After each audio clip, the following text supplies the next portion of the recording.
Hi everyone, it's Carly here, and I am coming to you today to share some top tips with you.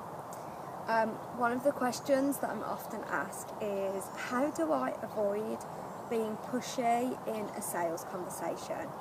And the first thing is that if pushy is in your vocabulary and you fear being that way, it's likely that you're not being pushy at all.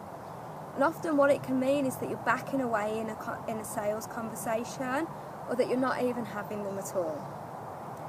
When you back away in a sales conversation, it's not very comfortable for the client. Last Sunday I was at an amazing day in Sussex called Connect Through Horses.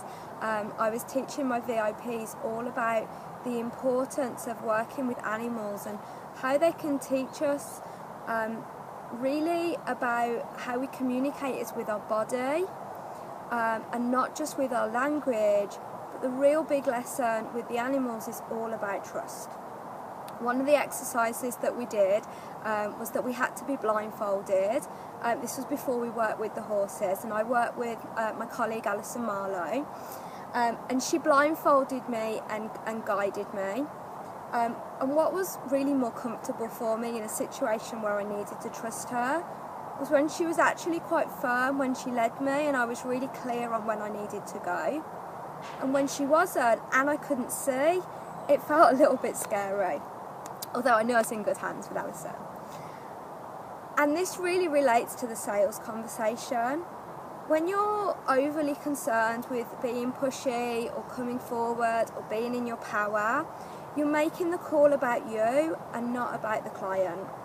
The client's connected with you because they have a problem that's in their life and they need some help with it, they need a resolution. Your job is to lead in that conversation. It's not to be pushy, that wouldn't be cool, but it's really to show up and ask the questions that need to be asked and say the things that need to be said in a really loving way, so that ultimately you can lead them and then they feel safe. If you're on calls and you get great rapport with people, you get a really deep connection, but at the end of the call they often say, hey, I love you, but I'll work with you at a later point, it's often because they don't really feel that safe, and you haven't been able to lead and guide them to a place where they can confidently make the decision to get the transformation. And so I encourage you to stop making it about you. You're not being pushy.